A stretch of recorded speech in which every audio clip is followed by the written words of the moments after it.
Hello, everyone. Welcome. Happy Tuesday. It's great to be here with you today.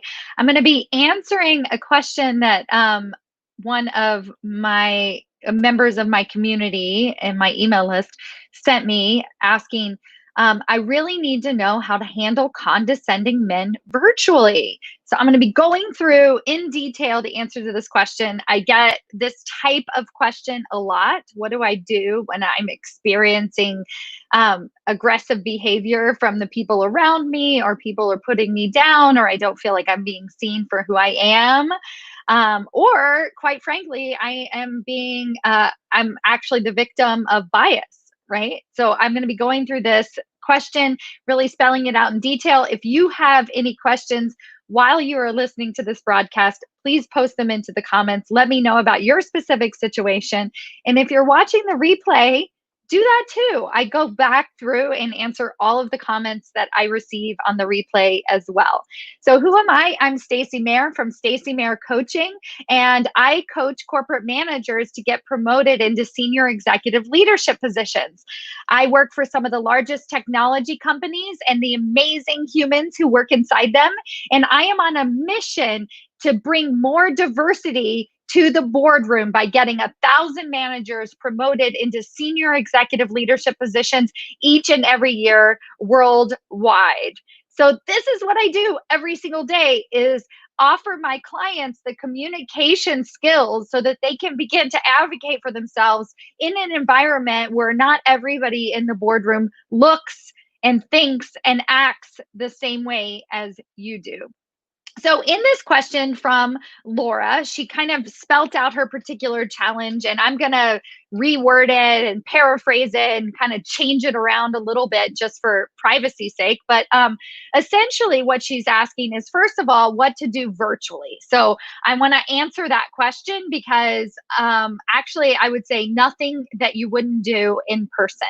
So she's saying, I can't have a face-to-face meeting with this person before this particular meeting that she has coming up. And so she wants to know how to address the conversation over email. And not only do I not recommend addressing any sort of challenging or difficult conversations over email, I actually don't recommend battling this type of condescending behavior head on. So let me explain to you a little bit more about the actual question that she asked. So she said that she has this coworker. It seems like she gets along pretty well with a peer of hers, and we'll say that his name is George. Okay, so her coworker's name is George, and George has, yes, less experience than she does, but it sounds like she has admiration for him and they work together quite well. And then we have this other coworker, and we'll just call him Paul.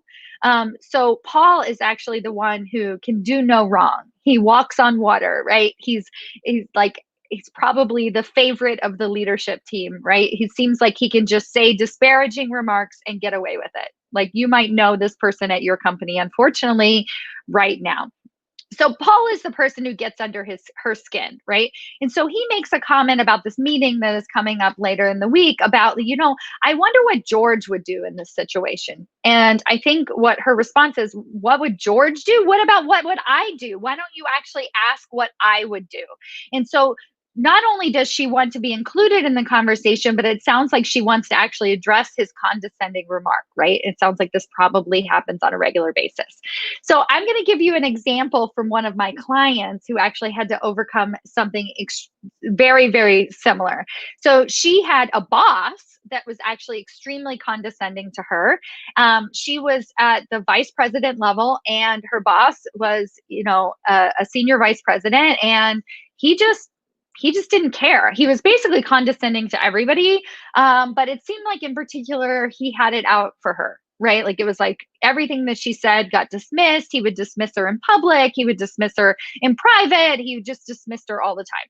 And so I asked her the question, well, what does the people do who actually get along with him, right? Like, who are the people that he likes? And she was like, well, he likes this one person, but she basically kisses his ass all the time, right? She's like, and I'm not willing to do that. And nor do I want to coach her to do that, right? She's like, she's a lot like him, so he likes her, right? And really, at the end of the day, the reason that he likes her is because she's not threatening to him. So, my client, who is a very extremely powerful thought leader, very outspoken, amazing executive, is threatening to him, right? So, people, if we first, what we want to understand about Paul is that Paul is driven by ego, right? So whenever we have people who are condescending and put other people down, it's because it helps them feel better. So the reason he's able to walk on water and the reason he's able to do everything that he does is because he just puts people down along the way, right? So first of all, let's just realize that. And then you can ask yourself the question, do I want to stoop to his behavior? So Hillary Clinton in the election against Donald Trump, she actually said, when they go low, I go high. Now, unfortunately, this did not work out well in her favor at the end of the day, but it did help her maintain her integrity, right? She didn't go low with him, right? She specifically said, I am not going to stoop to his level. So one of the problems about quote unquote addressing the condescending behavior is you think you're not, you think you're just addressing the behavior, you're actually stooping to their level, right?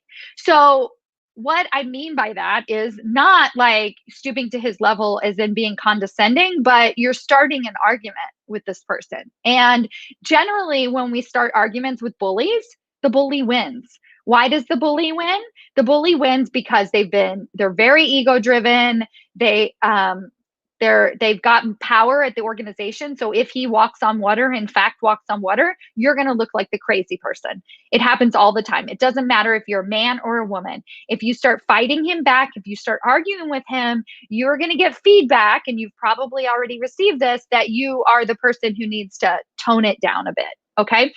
So first of all, I don't want you to engage. Now, if we're going to look at this and we're going to say, when they go low, I go high. How do we, in fact, in this situation, go high? So I'm going to show you 3 ways that you can start going high right away. So first of all, first and foremost, absolutely do not engage with the situation. So don't write him back. It doesn't matter if you're virtual or in person. Do not walk into his office. Do not engage. Do not acknowledge what this person said.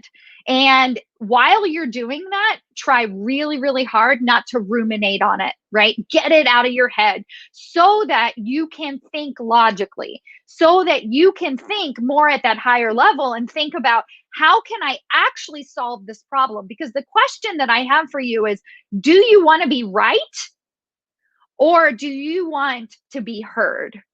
And if the answer is, I actually want people to ask for my opinion, I actually want to be heard in this particular situation, then let go of being right. So we're going to let go of Paul just for the short term. We're going to let go of his condescending behavior and start to think about, what are the ways that we can go around him.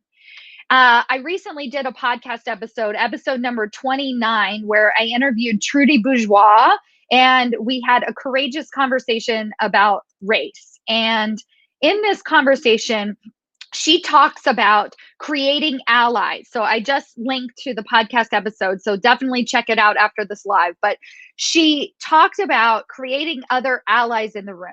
So if in this particular situation she gets along with George, it sounds like she does, right? He doesn't seem like a disparaging person. So I want you to have the direct, the focused, the targeted conversation actually to George. So if he says, oh, I wonder what George would say, and you want to know, well, why doesn't he ask what I would say? Have a conversation with George. Tell him what you've been thinking. Tell him what you've been working on, what you want to be brought up at the meeting, and ask for George's permission to back you. If he likes you, if George is a good person, he will turn the table over to you. So in the meeting, when things come around, and then this guy Paul is saying like, oh, I wonder what George thinks. George is like, you know what? Actually, Laura came into my office before this meeting and she told me what she thought. So let's actually have her start, right? So you need to get allies in this particular situation. It's called the meeting before the meeting. Play smart, play high, don't play low. So this is an example of playing high.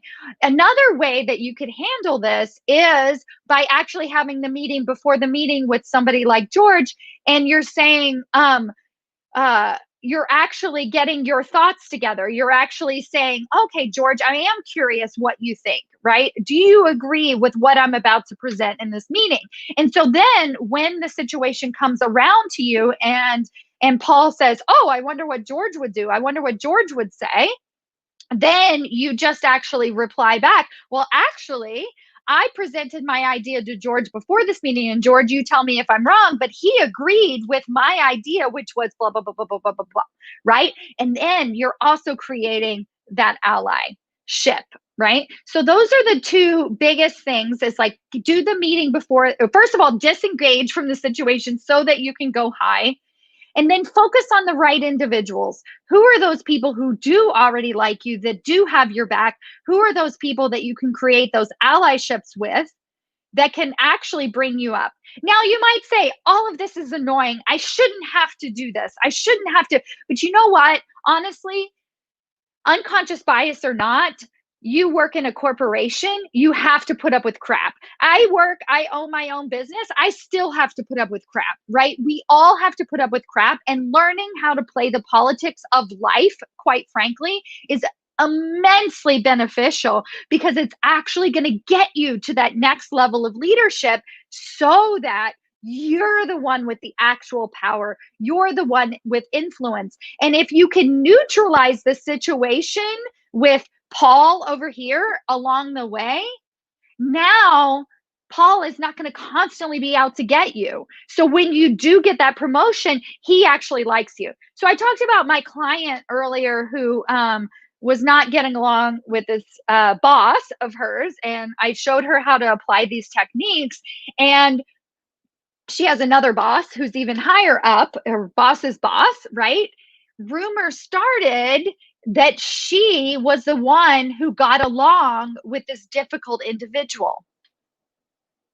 Let that sink in for a minute. So she went from being like, you should just try and get along better with XYZ because he has a lot of influence at his organization, to people saying, wow, you have really come around. You're actually the person that I would put in front of him now because you get along with him so freaking well.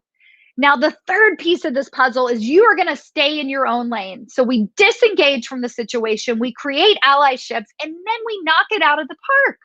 Come up with really great ideas. Do the thought work, the mindset work that you need to do, so that you're not constantly ruminating over this person, and instead you're ruminating over your job. You're ruminating over how you can actually solve problems for your organization. So do your work. Get out of your own head. That is it. If you do those three things, then you are going to have better relationships at work, even if you have very condescending, very difficult coworkers who, quite frankly, have racial, gender bias, any kind of tendencies, right? So I want to paint this bigger vision for you before I go. You do this work, you're able to get a promotion, right? Now you have actual influence at your organization. Now you're able to make bigger changes at your organization. That's one vision. The other vision is you do this work, you feel more in integrity, right? So, Hillary Clinton was more in integrity, right? She was more clear on her values. She lost the election, but now she can do the work that she really wants to be doing in the world, right? And she can create the cultural fit that she wants to create. So that's what you're going to do. If you can't get this recognition at your job, then leave. Go find a company. Get the power to go onto websites and look at their board of directors, look at their leadership team, see if there are other women on their leadership team. And if there are not, don't apply there, right? Because they don't value women. They don't value men of color. They don't value these relationships, right? Now, I'm all about changing the system from within, But when you create this power for yourself, you have choices.